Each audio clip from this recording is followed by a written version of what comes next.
తిరిగి BCN news కి స్వాగతం. రైతులు దళారుల మాటలు నమ్మి మోసపోవద్దని పండిన ధాన్యాన్ని ప్రభుత్వం ఏర్పాటు చేసిన కొనుగోలు కేంద్రాల్లోనే విక్రయించాలని నర్సాపురం ఆర్డీఓ దాసరాజు రైతులను కోరారు. పశ్చిమ గోదావరి జిల్లా నర్సాపురం మండలం సీతారాంపురం నార్త్ గ్రామంలో ఏర్పాటు చేసిన ధాన్యం కొనుగోలు కేంద్రాన్ని ఆయన ఆకస్మికంగా తనిఖీ చేశారు. ఈ సందర్భంగా ఆయన మాట్లాడుతూ రైతులకు ప్రభుత్వమే ఖాళీ సంచులు అందించడంతో పాటు 75 కేజీల ధాన్యం బస్తాని 1550 రూపాయలకు కొనుగోలు చేస్తుందన్నారు. మధ్యవర్తుల మాటలు నమ్మి మోసపోవద్దని ప్రభుత్వం ఏర్పాటు చేసిన ధాన్యం కొనుగోలు కేంద్రాలను రైతులు వినియోగించుకోవాలని కోరారు. ఖరీఫ్ సీజన్ సంబంధించి ధాన్యం కొనుగోలు ప్రారంభమైందంటే రైతులు పెద్ద ఎత్తున హార్వెస్టింగ్ చేస్తున్నారు. మరి వారు పండించినటువంటి ధాన్యాన్ని మనకి గిట్టుబాటు ధర కల్పించడం కోసం ప్రభుత్వం ఈ కొనుగోలు కేంద్రాలను ఏర్పాటు చేయడం జరిగింది.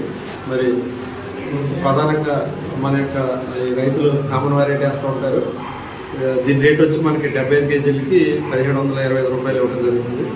మరి కొన్ని చోట్ల కంప్లైంట్లు వస్తుంది, దళారులు ప్రవేశించి రైతుకి గిట్టుబాటు ధర లేకుండా 100 రూపాయల వరకు కోత పెడుతున్నారని మా దృష్టికి వచ్చింది. మరి అటువంటి పరిస్థితి రాకుండా రైతులకు గిట్టుబాటు ధర కల్పించాలని అవగాహన కల్పించడం కోసం ఈ రైతు భరోసా కేంద్రాలు సక్రమంగా పనిచేస్తున్నాయి లేదా, దాంట్లో మేము ఇచ్చినటువంటి స్టాఫ్ ఉండి రైతులకు అందుబాటులో ఉన్నారా లేదా అన్నది చూడటం కోసం వచ్చింది. మరి ఇక్కడ మన విఏఏ యొక్క రైతు సేవా కేంద్రానికి అధిపతిగా ఉంటారు. మరి అతని ఆధ్వర్యంలో ఉన్నటువంటి టీఏ కానీ టీఈఓ కానీ రైతులకు అందుబాటులో ఉండాలి.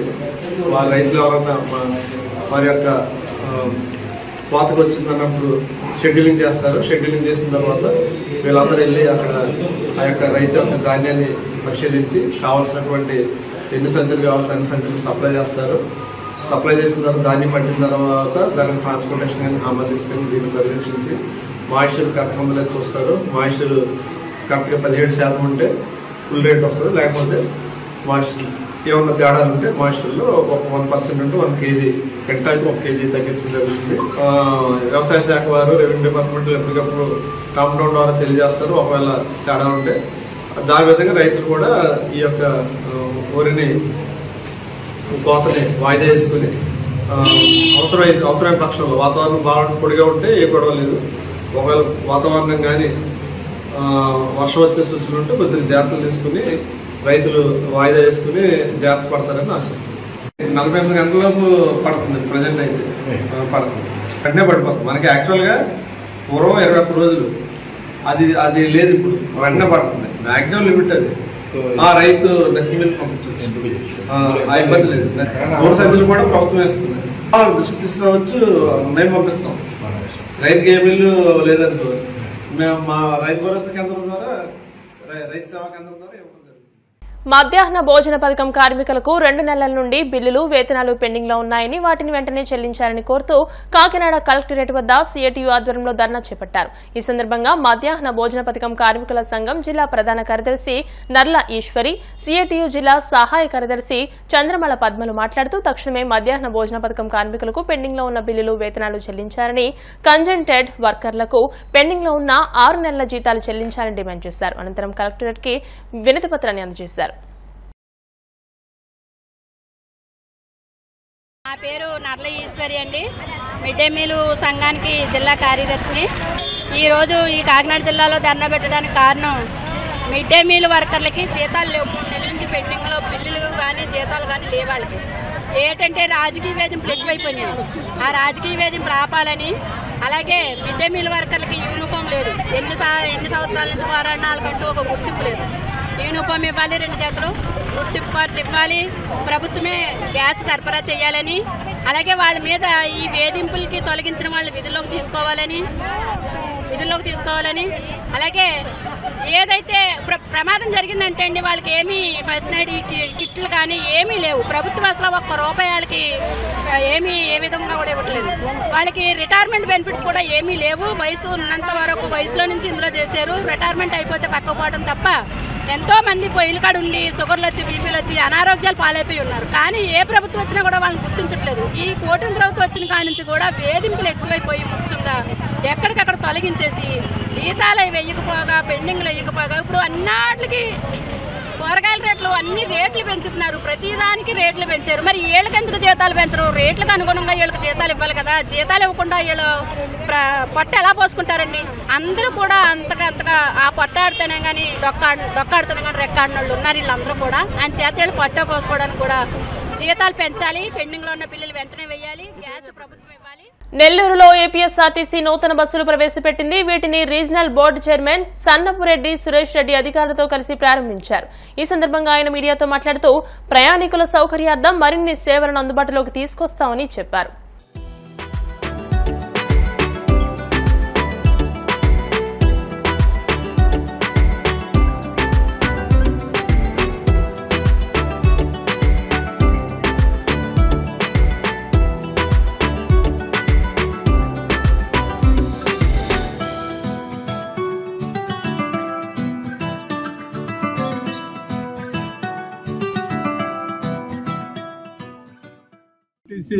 జోనల్ చైర్మన్ గా మా పెద్దలు ఆర్టీసీ రాష్ట్ర చైర్మన్ వారి సమక్షంలో ఈ యొక్క ప్రమాణ స్వీకారం జరిగింది. ప్రమాణ స్వీకారం అయిన తర్వాత మా లక్ష్యం ఏదైతే ఉందో సుదూర ప్రాంతాలకి కొత్త బస్సులు వేయాలని, ప్రయాణికులకి మెరుగైన సౌకర్యాలు రావాలని ఏదైతే మేము కోరుకుంటున్నామో అటువంటి కూటమి ప్రభుత్వంలో ఈరోజు సంతోషదాయకం ఏంటంటే 5 కొత్త బస్సులు ఈరోజు ప్రవేశపెట్టడం. 3 విజయవాడకు, 1 బెంగళూరు, 1 చెన్నైకి కూడా ఈ రోజున మా యొక్క డిపో అధికారులు, మా ఈడీ గారు, ఆర్ఎం గారు, డిఎంలు వీళ్ళందరూ కూడా వాళ్ళ యొక్క సహకారంతో ఈ యొక్క కార్యక్రమాన్ని విజయవంతం చేసినందుకు చాలా సంతోషంగా ఉంది. ఏపీఎస్ఆర్టీసీని నిరంతరం ఆదరిస్తున్నటువంటి ప్రయాణిక దేవుళ్లకు జోనల్ ఎగ్జిక్యూటివ్ డైరెక్టర్ వెంకటేశ్వరరావు నమస్కరించి తెలియజేస్తున్నది. మాకు జోనల్ చైర్మన్ గా శ్రీ సురేష్ రెడ్డి గారు ఛార్జ్ తీసుకోవడం జరిగిందండి. సో వారి సారథ్యంలో ఈ జోన్ మన ఏపీఎస్ఆర్టీసీలో మరింతగా ముందుకి పురోగతి సాధిస్తుందని చెప్పి తెలియజేయడానికి చాలా సంతోషిస్తున్నాను. ఏపీఎస్ఆర్టీసీ సురక్షితమైన ప్రయాణానికి మారిపోయారు. ప్రస్తుతం 16వ తేదీ నుంచి పంక్చువాలిటీ మంత్ అనేది సమయపాలన మాసోత్సవం అనేది కూడా జరుపుతున్నాం. సో సర్వీసెస్ పంక్చువల్గా ఆపరేట్ చేయడానికి ఆన్ డాట్ పంక్చువాలిటీకి మేము కృషి చేస్తున్నాము. సరుకుల రవాణా కూడా ఏపీఎస్ఆర్టీసీ నూకన్ కార్నర్కి మన రాష్ట్రంలో అన్ని చోట్లకి కూడా చాలా సరసమైన ధరలకి చేస్తూ ఉన్నది. రాబోయే రోజుల్లో టెక్నాలజీ పరంగా అలాగే కొత్త బస్సుల పరంగా ఇట్లా అనేక విధాలుగా మేము చర్యలు తీసుకుని ప్రజలకి మరింత మెరుగైన సేవలు అందిస్తామని. నంద్యాల జిల్లా మహానందిలో కార్తీక మహోత్సవాలు వైభవంగా కొనసాగుతున్నాయి. ఈ సందర్భంగా ఆలయ ఓ శ్రీనివాసరెడ్డి మీడియాతో మాట్లాడారు. ఈ నెల 29న లక్ష బిల్వార్చన, 30న లక్ష కుంకుమార్చన కార్యక్రమాలు నిర్వహిస్తామని తెలియజేశారు. భక్తులందరూ పాల్గొని ఈ కార్యక్రమాలను విజయవంతం చేయాలని కోరారు. భక్తులకు ఎలాంటి సౌకర్యాలు కలగకుండా అన్ని ఏర్పాట్లను పూర్తి చేస్తామని తెలియజేశారు. కార్తీక మాసం మొదటి వారం నుంచి కూడా భక్తులు అధిక సంఖ్యలో వస్తున్నారు. వచ్చేటువంటి భక్తులకు ఎలాంటి అసౌకర్యం లేకుండా దేవస్థానం తరపున అన్ని ఏర్పాటు చేయడం జరిగింది. వాళ్ళకు ఉదయం ప్రతి ఆదివారం సోమవారం కూడా భక్తులు ఎక్కువగా వస్తున్నారు కాబట్టి మొన్న పౌర్ణమి గుడికి అంతా బాగా చేశారు.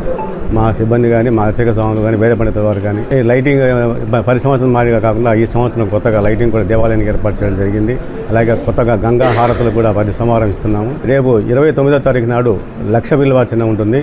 లక్ష బిల్వార్చన దాతల ద్వారా నిర్వహిస్తున్నాము. ఈ లక్ష బిల్వార్చన కార్యక్రమంలో 50 మంది భక్తులు పాల్గొనవలసిందిగా కోరుతున్నాము. 30వ తారీఖు నాడు లక్ష కుంకుమార్చన ఉంటుంది. ఈ 2 కార్యక్రమాలు కూడా రేపు 29, 30 దారులు ఉన్నాయి కాబట్టి భక్తులందరూ కూడా స్వామివారి అమ్మవారిని దర్శించుకొని ఈ కుంకుమార్చన లక్ష బిల్వార్చన కార్యక్రమంలో పాల్గొనవలసిందిగా కోరుతున్నాం. ఇంకా రాబోయే 6 సోమవారాలు కూడా భక్తులు ఎక్కువ వస్తారు కాబట్టి వాళ్ళకి ఎలాంటి ఇబ్బంది కలగకుండా కూడా అన్ని ఏర్పాటు చేయడం జరిగింది. తిరుమలలో భక్తుల రద్దీ సాధారణంగా ఉంది. శ్రీవారి ఉచిత సర్వదర్శనానికి 16 కంపార్ట్మెంట్లలో భక్తులు వేచి ఉన్నారు. నిన్న శ్రీవారిని 63,731 మంది భక్తులు దర్శించుకోగా 22,890 మంది భక్తులు తలనీలాలు సమర్పించారు. నిన్న శ్రీవారి ఉండి ఆదాయం 3.94 కోట్లు వచ్చినట్టు టీటీడీ అధికారులు వెల్లడించారు. వార్తలు ముగించే ముందు ముఖ్యాంశాలు మరోసారి. విజన్ డాక్యుమెంట్ 2047 పై ఏపీ అసెంబ్లీలో చర్చ. ఎవరొచ్చినా విజన్ 2047 దెబ్బతినకుండా పునాది వేస్తున్నామన్న సీఎం చంద్రబాబు.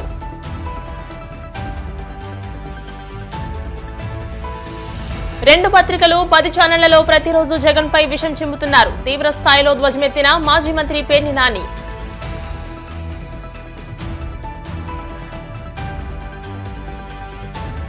గోవిందనామస్మరణతో మార్మోగిన కోనసీమ తిరుమల. వాడపల్లి వెంకన్న దర్శనానికి పోటెత్తిన భక్తజనం.